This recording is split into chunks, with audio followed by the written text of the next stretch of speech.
अस्सलाम वालेकुम। आज का हमारा topic qualities of good test, यानी एक अच्छे टेस्ट के कौन से कैरेक्टरिस्टिक्स होते हैं, कौन सी खसूसियात होती हैं, कौन सी क्वालिटीज होती हैं, इन्हें आज हमने डिस्कस करना है। तो ये तीन तरह की मोस्ट इंपॉर्टेंट क्वालिटीज जो है आज मैं आपके सामने डिस्कस करूंगा। सबसे पहली जो है वैलिडिटी,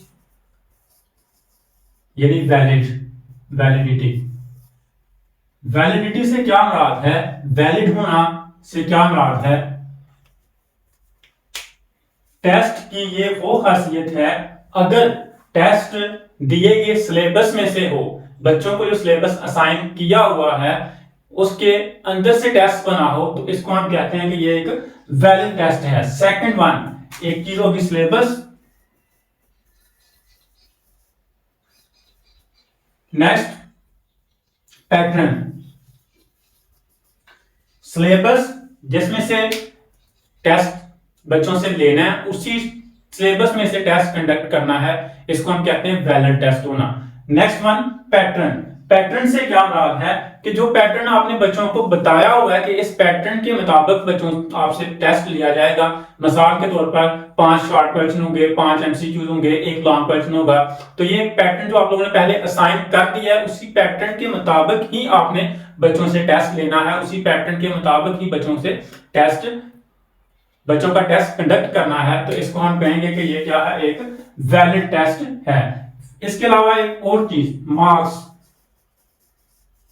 बच्चों को जब बताया गया कि आपका टेस्ट जो है ये हम लेंगे 15 मार्क्स का, 20 मार्क्स का, या 50 मार्क्स का, या 100 का, तो उतने ही मार्क्स का टेस्ट लिया जाए, इससे कम या ज्यादा ना किया जाए। इसको हम कहेंगे कि ये क्या है, एक वैलिड टेस्ट होता है। सेकंड वन जो इसकी खासियत है वो है, सेकंड वन जो इसकी क्वालिटी है वो है रिलायबिलिटी। रिलायबिलिटी से क्या मुराद है कि एक टेस्ट जो है कितना रिलायबल है। रिलायबल हम कहते हैं एतमाद, यानी यहां हम रिलायबिलिटी से ये मुराद लेंगे कंसिस्टेंसी। कंसिस्टेंसी से क्या मुराद है कि एक टेस्ट एक टाइम पे ले लिया गया, कंडक्ट कर लिया गया एक क्लास से, तो जितने मार्क्स आए हैं उनको नोट किया जाए, अपने पास रिकॉर्ड में रखा जाए। कुछ दिन ठहर के दोबारा से वही टेस्ट बच्चों से लिया जाए। देखना यह है कि उस टेस्ट के जरिए क्या मार्क्स दोबारा पहले जैसे आए हैं या नहीं आए, इसको हम कहते हैं कंसिस्टेंसी। अगर पहले जैसा रिजल्ट आया है तो आपके टेस्ट जो बनाया हुआ आपने, उसमें जो रिलायबिलिटी की क्वालिटी है वो मौजूद है, उसमें कंसिस्टेंसी मौजूद है। सेकंड वन जो इसकी खासियत है यूजएबिलिटी। यूजएबिलिटी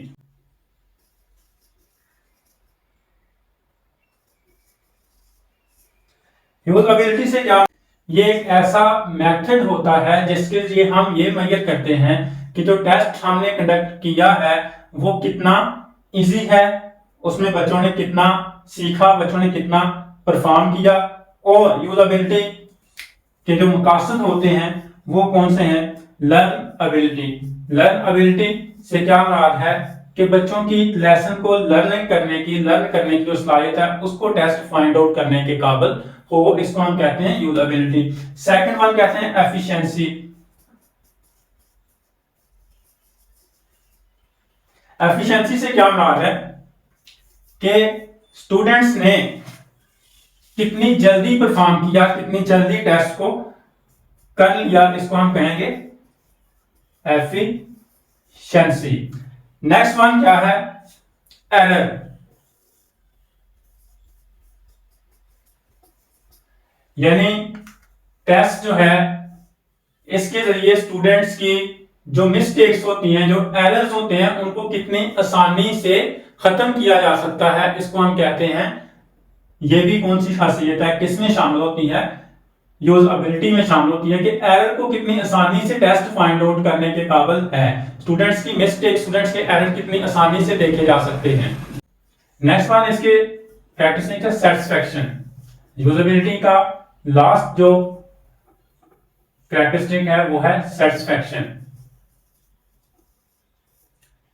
सेटिस्फैक्शन से क्या मुराद है कि जो आपने टेस्ट लिया है टेस्ट लेने के बाद जो रिजल्ट हैं वो सेटिस्फाइड हैं या नहीं, टीचर उससे सेटिस्फाइड हैं या नहीं, और जिनसे आपने टेस्ट लिया, स्टूडेंट से आपने टेस्ट लिया, क्या स्टूडेंट भी अपने रिजल्ट से सेटिस्फाई हैं या नहीं। तो आज की वीडियो में हमने 3 तरह की मेजर क्वालिटीज जो है एक अच्छे टेस्ट की वो देखी। सबसे पहले वैलिडिटी को पढ़ा।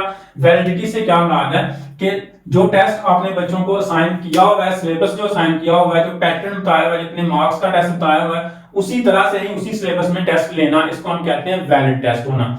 उसके बाद रिलायबिलिटी। रिलायबिलिटी से मुराद है कंसिस्टेंसी, यानी आपने जो टेस्ट बनाया है वो कितना कंसिस्टेंट रहता है आने वाले वक्त में। मिसाल के तौर पर आपने एक क्लास से टेस्ट लिया आज के दिन, उसके जो रिजल्ट है आपने अपने रिकॉर्ड में रखे, आपने एक वीक के बाद दोबारा वही टेस्ट आपने स्टूडेंट से लिया उसी क्लास से, फिर आपने रिजल्ट का कंपेयर किया पहले जो टेस्ट दिया था उसके रिजल्ट के साथ। अगर रिजल्ट सेम होगा तो इसको हम कहेंगे कंसिस्टेंसी, रिलायबिलिटी। थर्ड वन जो इसकी खासियत हुआ है यूजेबिलिटी। यूजेबिलिटी से क्या मुराद है कि ये देखना कि कितना इजी टेस्ट है, स्टूडेंट्स की लर्निंग एबिलिटीज को आसानी से फाइंड कर सके, स्टूडेंट ने कितनी आसानी से और कितनी जल्दी से टेस्ट अटेम्प्ट कर लिया, और स्टूडेंट्स की मिस्टेक्स कितनी आसानी से फाइंड आउट हो सकती हैं, और जो उसके रिजल्ट है टेस्ट के, क्या उससे टीचर भी सेटिस्फाइड है और स्टूडेंट भी सेटिस्फाइड हैं। अगर तो होंगे तो आपका जो टेस्ट है ये अच्छा टेस्ट है, उसमें यूजेबिलिटी पाई जाती है। तो ये थी आज की टेस्ट के हवाले से 3 क्वालिटीज।